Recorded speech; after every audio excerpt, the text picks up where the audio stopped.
Hey folks, Andy N. I host a podcast called Spoken Label. On my left Hang is... on a second. Sorry. Sorry guys, I forgot to shut the door. Give us a second. When I thought I better my, close the door. I've got closed doors as well. I could hit Andy in two places. That's not good. Right, okay, let's try let's try take two then. Yeah, it's the pitfalls on the page. Yeah, pitfalls whenever you're doing a live stream, honestly. It's people wondering here from me and Amanda. We're sat in separate rooms, obviously in our apartment, and you can imagine the chaos if you're trying to do a live Zoom launch. What we're going to do now, if we're both sat next to each other and like a different coat on different computers. Oh, good grief! Don't want to think about it, Amanda. Really, do we? Right. Anyway, but yeah, seriously, my name is Andy N. I'm a novelist, author, artist, and musician, and I host a podcast called Spoken Label. This will be going out as a simulcast for Spoken Label next Sunday. But obviously, it's live today anyway. My guest, of course, is... Who is my guest? Me, Amanda Nicholson. The wife, yes. The Now, wife, yeah, better known as the wife. the wife, yeah, and a novelist and a terrifying individual on her own right, right? Now, obviously, if you're on the obviously live feed now, we should be going out on YouTube, Facebook, all the big places we're going to share video. You'll notice in the background of Amanda, we are here to talk about Amanda's new novel. Amanda, what is your new novel? It's called Death to All Men. Now, I have plenty of questions I'm going to be asking Amanda.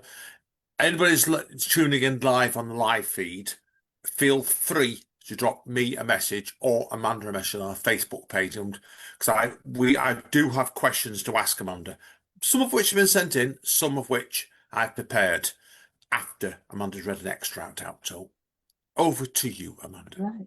So I'm going to read chapter one of this amazing book, which keeps disappearing into the background, but you can see the cover there anyway. So it was never my intention to kill anyone. I just wanted to form a support group of women where we could all complain about men. I thought we could meet for coffee or something a little stronger, then get on with our lives while feeling a little lighter. The idea for the group stemmed from a conversation with my best friend Emily after the latest incident of a man thinking he had the right to take up my personal space.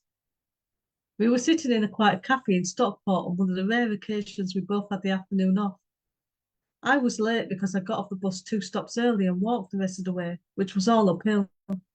I explained why hill training suddenly became my preferred option to having the bus drop me off a few yards from the cafe. The guy sitting behind me on the bus had rested his arm near the window pane where I sat. His arm slid off multiple times, and his hand kept brushing against my shoulder. I had to lean so far forward that I was barely on the seat anymore. Not once did he take the hint and retract his arm. I told myself maybe I was imagining it, so didn't say anything for fear of overreacting. Maybe there wasn't as much space behind me as I thought. Perhaps he just had incredibly long arms, like that Mr. Man character, Mr. Tickles. I glanced back as I got off the bus. His arms didn't look that long to me, but at least he hadn't tried to tickle me. Yet if he had, I would have a reason to turn around and in my bag of books. Otherwise, I would look like the one in the row. So hard to enjoy it. Men's behaviour on public transport or in public at all made me want to drive more, but I'd been told that I'm grumpier after driving. The roads around Manchester made it impossible to get anywhere fast, and it frustrated me, so I rarely used my car. Women generally have a creep there, Emily suggested, sipping on a mocha. I think it's to try to even out the playing field, because there's so many creeps out there pretending to be nice guys. So if you thought it was a creep, it probably was. Still, a few days later, I took the same bus but in reverse from Denton to Stockport and chose the seat the suspected creep sat on the previous time. Nobody was sitting in the seat in front of me, so I leaned my arm forward and rested it in the space it had been. Nope, I wasn't overreacting.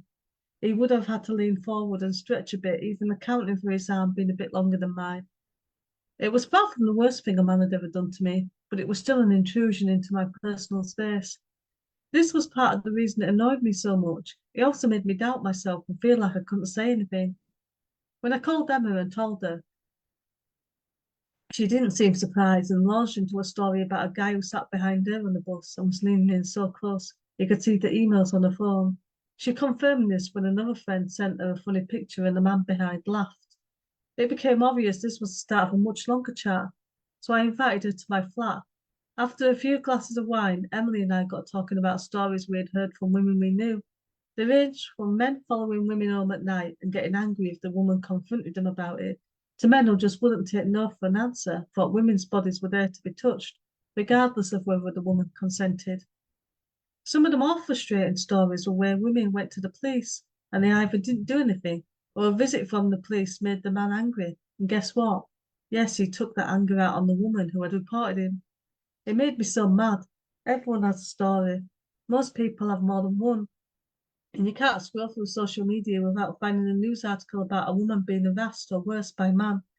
I felt like I should do something, and I was tired of myself and other women always being helpless in those situations. So I placed an ad in the local newspaper. It read, "Support a group for local women."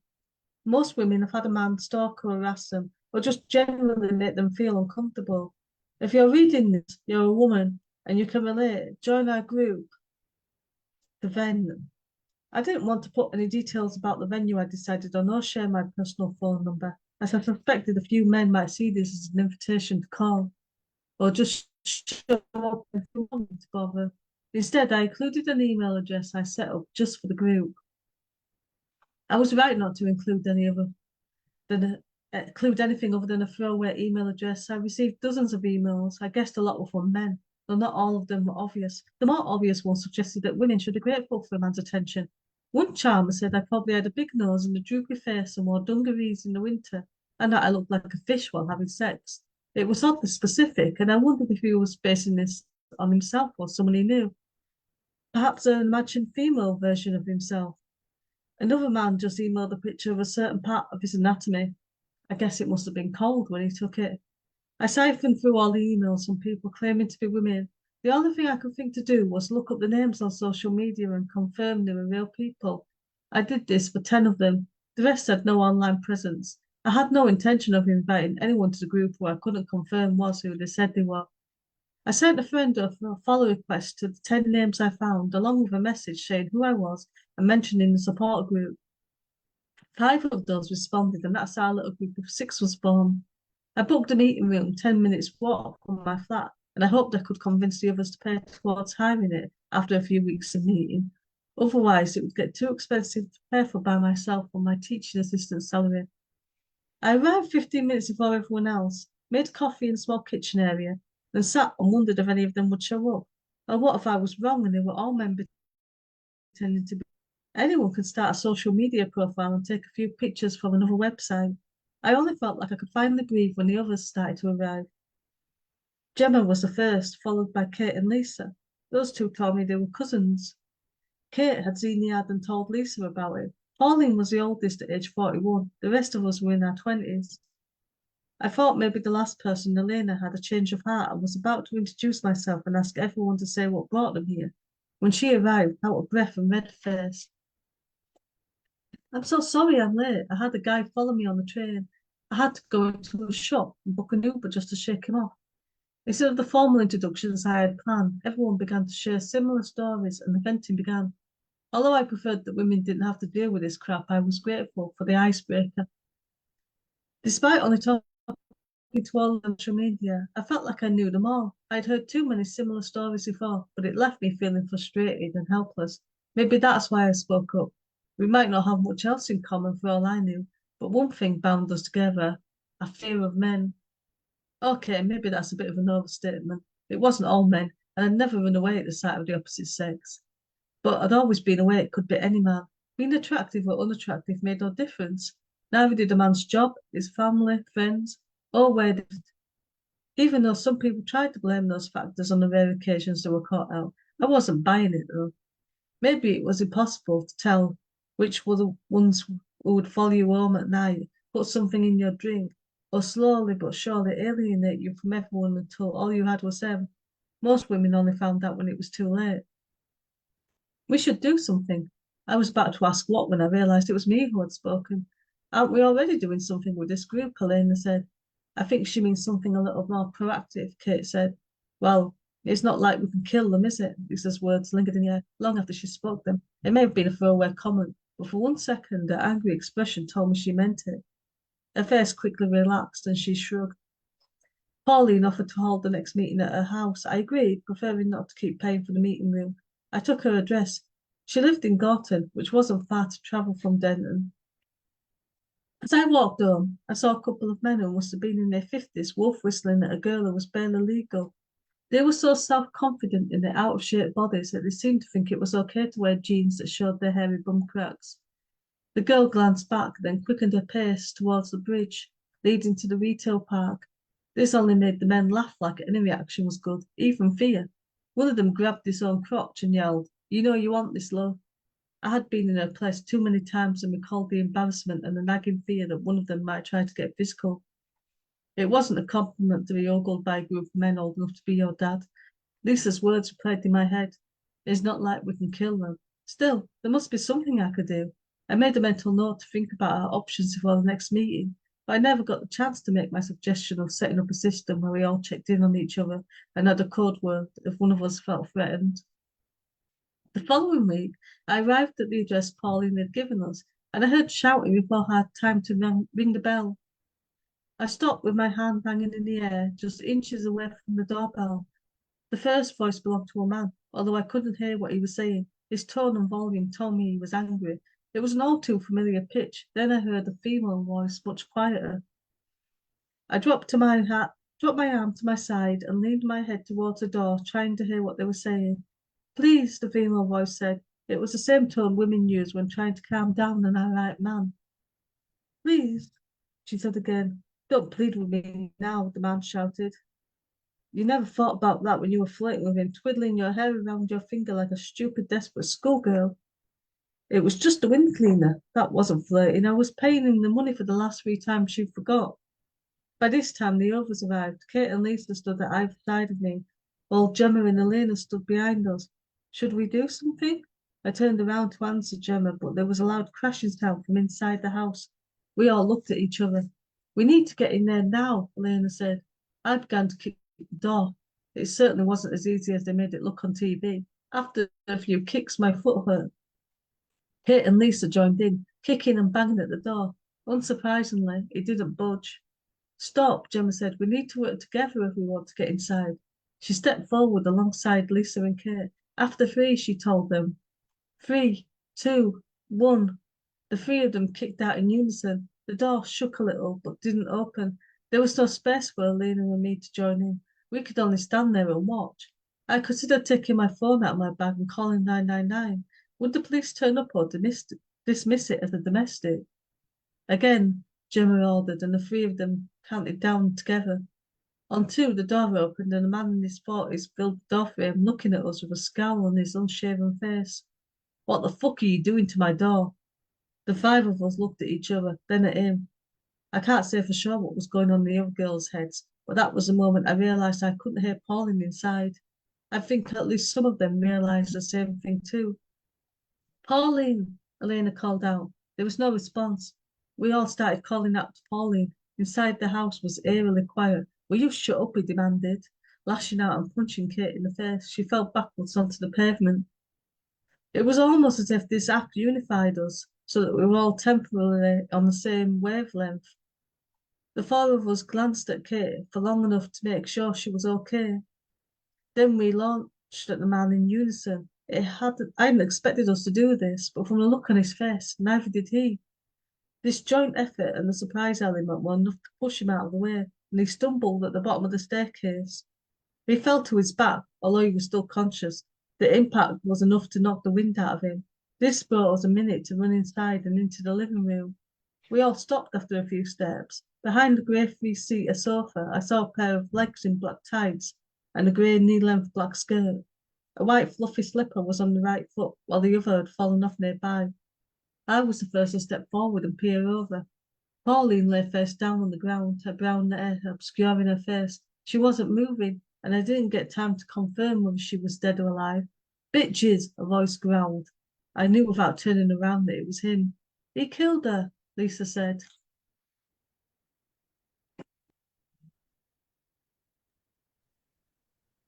Dun, dun, dun. That's what I'm going to say there.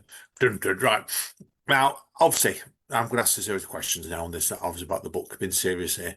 So, Amanda, there's a lot of ground we could cover with this book, the questions alone. And like it, anybody who's tuned in today and will catch it on the feed will know this is certainly not a book for everybody.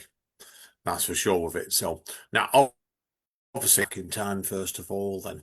Now, before you wrote this book, I know you have done a number of other novels, and the last one, which is under your maiden name, Amanda Steele, was Ghost of Me, and that was a few years ago.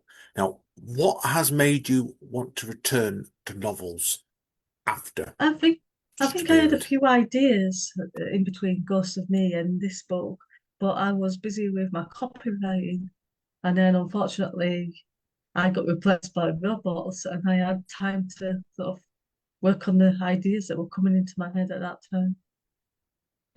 Yeah, that's one way of putting it. I think straight away with that. So now we obviously have to. I have to ask you the obvious question next. Now, okay, what sparked the initial idea for Death to All Men? I'd had two articles published by a certain newspaper that I'm not going to mention, and one was about a bad date that I had, obviously before I met you, with a guy that had a Well, I hope it was. girlfriend in the I hope it wasn't my date. Right? That's all I'm going to say. yeah, it was divorce lines on it. I No, know. it was so long ago. And then the other one was about a stalker that I had to the point where I had to get my younger sister to tell him that I had died and fake my own death. And the comments for both of them was blaming me. So it just got me thinking about victim blaming, and that's sort of why my ideas were going in that direction at the time when I had the free time on my hands to write the novels. So that's what I started writing. Now, obviously, we have to look at next is it's quite a contentious title, Death to All Men, straight away. And I remember certainly from my side of this, obviously, I know the title was always going to be your idea, but you had two titles at the time, didn't you? Yeah, I did have a working title that was called Round Robin, because originally it was going to be like they do each other's murder, but it didn't turn out like that. And then I had two titles because someone we knew said, "Oh, have you got a title for it?" And I knew I wasn't going to go with Round Robin anymore. And one title was sarcastically, I was going to call it Not All Men, because a lot of people, when you say something, go, "Oh, well, it's not all men." Hmm. And then the other one was Deaf to all men. And I ran that past you, and you Yeah. straight away said to call it Deaf to all men. Yeah. Now, there's a reason I'm logic this on Shelley. I've been quite serious. I'm trying to be serious today as well for once, which is rare for me. But Yeah. yeah, I've loved anyone knows American wrestling, yeah, the wrestling promoter Eric Bischoff used to do WCW, and at one point was the man who managed WWE. His autobiography was is simply called "Controversy Creates Cash." So that's what I told you my logic about it, didn't I? So, Yeah. so And we've had the controversy on TikTok so far, but we've not had the cash yet. So I'm still no, waiting because for we're hopeful on the cash, that. right? So now, obviously, the book itself, the main character is Cassie Penbrook. And then people are wondering, Cassie's looking over Amanda's shoulder on the live video feed at the moment, Yes, smiling. so we've got to be careful, Yeah. yeah. She'll come after me, not you, right? So now, Yeah. obviously, tell us about then, how did you develop the character of Cassie Pembroke? In the first draft, I didn't know a lot about her. I knew she was in her 20s and she was working as a teaching assistant. And I knew she had a past and something that had happened with her dad when she was growing up. But then there was a lot of other stuff that sort of developed as the story went along. Like there was something that happened on her 18th birthday, and there was a relationship breakup, and there was part of that was inspired by somebody that we both know the way they broke up. But I'm not going to go into that in case they're watching it. No comment, right? That's all I'm going to say, Yeah. right? So, yeah, no, fair play to you. Now, obviously, the book itself covers a lot of moral dilemmas, and it's questions like is what is good, what is evil, really, and when do you step over the line? Now, how did you approach writing Cassie's inner conflicts and these moral dilemmas? Because the book itself is it's great, it's grey, really grey if you get what I mean with it. So, Yeah, I just tried to put myself in her shoes. And there's a part in the story where she says everybody, every woman that she spoke to has a story, and I think that's true. So I just tried to base it, if it wasn't on anything to do with me, then on things that people had told me and just news articles that I've come across, and you see everyone jumping in the comments and sort of blaming them. Yeah, And I just no, tried to think like, what would I do if this happened in this situation? And eventually one thing leads to another. it certainly does with this book, right? Now, obviously, morality and justice play a massive part in this book, and it's not just in Cassie's story either. In this, what made you want to explore these themes in this book? I think a lot of it started from the victim blame and how women get blamed and stuff. Like if they're in an abusive relationship, people go, "Oh, why didn't you leave?" Or if they get attacked on the way home, it's like, "Oh, what were they doing walking home late at night?" And why were they wearing this and things like that. And I just tried to sort of look at it like as it played out, the characters, and like killing sort of felt like their option, even if someone's reading it and they think, "Oh, I wouldn't have done that in that situation." I just tried to sort of steer it towards like you could see they felt like that was their only option. And then it just sort of spiraled out of control then. Yeah, I think it did. It's quite a nightmarish book, this really, not just for men either. We need to state with that straight away. And I agree with you that. Now, did any of the characters in this book surprise you as you developed the story? Did any of them, say, for example, go in ways you weren't expecting? Yeah, originally they were all going to be on equal footing. And there's a character, and I'm not going to mention it because it's going to ruin a sort of, I don't know if you'd call it a twist or if people would figure it out, but I'm not going to mention who it is. And she has a dark secret, and it was only There's- about a third, it was about a third of the way through when I realised this was going to happen, and I didn't actually have to change that much that I'd wrote previously because it just sort of fitted together. So it was almost like she sort of came to life, and she was like, "Oh, actually, I'm doing this," and then just sort of I went along with it and just wrote it. yeah, I think it's always a common trick with books sometimes in stories. The characters, like they say sometimes, Amanda, I'll pin in this off you in a minute as well. They always say if characters behave when you're writing a book, the book can get quite boring, can't it? Yeah.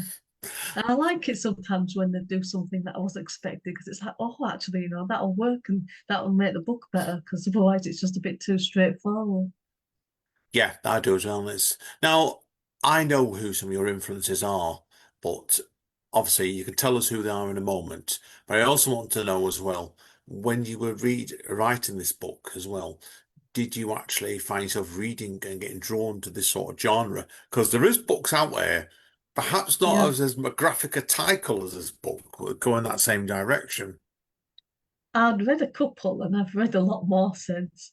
So I I've know, read I've I read know. one and I couldn't tell you who the author was of it now. I sent a picture to you when I ordered it and it just says bad men, and then the tagline was someone's got to kill them. I just Yes, I randomly remember sent that. you a picture when it arrived and you're like, "Oh, what have I done?" Well, that one, I'm trying to be serious here, but this one went around my off place I'm working at, and I've worked with about five different women, and they're all sat there absolutely shaking. They were saying, "Are you sure your marriage is okay, Andy?" I said, "Yeah, it's fine." They said, Yeah. "I'm not Yeah, a bit just tell warm." everybody I'm not a bad man. She's not talking about me. No, I'm safe. I'm safe, I think. All right. So now, obviously, is there any? Do you want to tell people about more famous authors then? Because I know one or two authors you really like, and Yeah, they're so not necessarily people that are in this genre, but they might have influenced your structure. well, there's one called Katie Brent, and she's wrote a book called How to Kill Men and Get Away with It. And then she's written a follow-up called I Bet You'd Look Good in a Coffin. And it's been left open so that there's probably going to be a third one. And I'm not going to say how it looks like it's going to go in case people haven't read those two books, but it looks like it's going to be interesting if they bring a third one out. Yeah. Now, what advice would you give to aspiring writers that want to tackle complex and controversial themes? Because this book, like I should have stated at the beginning of this live launch, is not for everybody. No, I think what I've tried to do, I mean, I have tried to make a point in this that matches my own point, But when you're doing it in the book, I think you've got to make that come from the characters and it's got to be believable. So you can't have them saying something if they've said something that goes against that previously. So it's got to look convincing that they believe that as well. I agree with you completely that. You've gone is they always say writing as well. You've got to be honest to yourself. And although saying that actually, I'd be intrigued to know, and I'm not going to ask you this question here, how true to life some of these characters in this book are based. Well, I'm not going to ask you that here, right?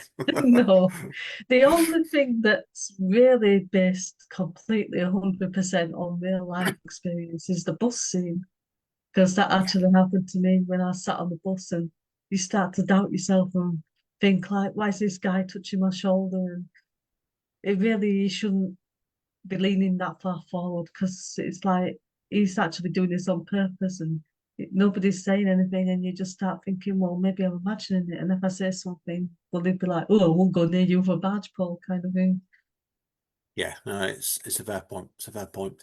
Now, what message or takeaway do you want to leave readers with on this book? And I'm not giving spoilers away about the book finishes. I'm talking about the message that this book's displaying. I just want people to think more about like abuse and stalking and take it seriously. And like often by the time the police do something, it's usually too late. And I've read so many stories, and it's I don't know if it's the police's fault so much as I think they're just their hands are tied and they can only do so much. And usually it'll come out like this woman got killed or something by an ex-boyfriend, and it'll turn out she went to the police 20 times and they couldn't do anything about it. Yeah, no, understandable. Understandable. Now, next question. I've got two questions that run into one really. I was going to ask you what plans you have next, but we'll come on to that in a moment because I know what's coming next for you, right? But do you see, before we do that, do you see Death to All Man as a standalone novel, or would you revisit these characters in a different story?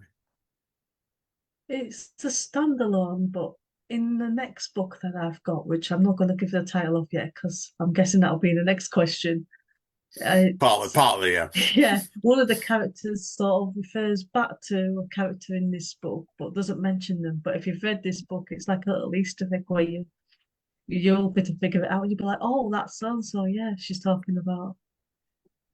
Now, I know the book you're on, but I think this book's currently Yeah. untitled as well, isn't it? Unless you've got a title I don't know about.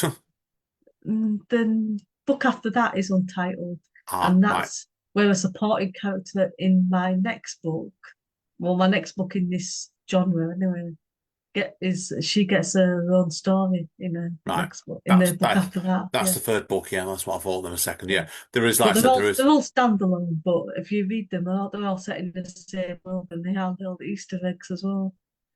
Yeah, it's like a subtle. It's a world building story in a very subtle way. Yeah. Now, obviously, I'm going to ask you what's next because I know you've got another novel lined up for later on this year, Yeah. and which is in a completely different genre and in a completely different name. So I don't want to go into too much on that yet because I've not even read that book yet myself. I've seen the cover and the cover's fantastic. Now, obviously, do you want to tell us what this book is called and the name you write this book under? Yeah, so it's called Beneath the Manchester Lies, and the pen name I'm using is Alicia Nichols with two L's at the end of Nichols because it turned out after I set it up for self-published, there's already an Alicia Nichols, but with one L, just to confuse Oh, people. oh, blimey. But I like the name so much, I'm keeping it, and I don't care if it It's my confuses people. name, not my pen name anyway. Yeah. Now, obviously, you need to state. We don't want to go a lot of detail on this podcast because this is. Do you want to tell us very briefly what this book is about? So it's classed as a second chance romance, which is a subgenre in romance, and it's basically they've been together before and something went wrong, and then they've spent so many years apart and they sort of meet up again and fall back in love, and it's set at Christmas. So even though it's set up for pre-order now, I'm not really sort of advertising it too much because no one's going to start buying a Christmas book in June. No. It wouldn't be the cleverest idea in the world doing it in June, that's for sure with it. So, but obviously, before we conclude with Death to All Men, what, why is it, does this interest you? Because like I said, it's that second chance romance book is very different from what I presume is a psychological thriller. So Yeah. tell us why it's what's made you want to change directions.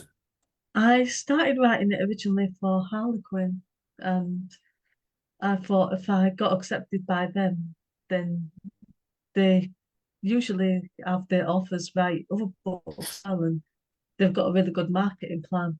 But I just couldn't follow the format of most of the books that they bring out because my characters, I think she's a bit too independent, and they usually like some sort of billionaire swooping in and saving her, and she doesn't really need saving in that way. Yeah, instead it's the cover's excellent. I'm looking forward to reading this challenge when I'm allowed, right? So, but obviously, Death to All Men anyway, to wrap up then, Amanda. First of all, then, to wrap up with, where can people get hold of the book? So you can get hold of it at Amazon in Kindle paperback, and also hardback on there as well. And then in all the usual ebook formats, so Apple and Kobo. And you can get it through the Waterstones website and through Foils from their website. And from me, if you see me in person. That's good to me. And obviously, you are open to appearing on other shows, TV programs, radio programs, podcasts, aren't you? And newspapers even, to Yeah, talk about this book further and the themes around it. Now, if people want to get hold of you, how do you recommend they do it? yeah, they can follow me through my author page on Facebook and message me through there. And that's Amanda Nicholson author. Sounds good to me. Yeah, like I said, and I will put in the write-up when it comes to the podcast, your email address, so if you want to speak an email as well. But that's all my questions for today. Okay, folks. Like I said, I'm going to let Amanda conclude the podcast now. Buy the book, please. Please. Right. Okay, folks. I said it's been a pleasure today, man. You know that. Okay, so, okay, folks. See you later.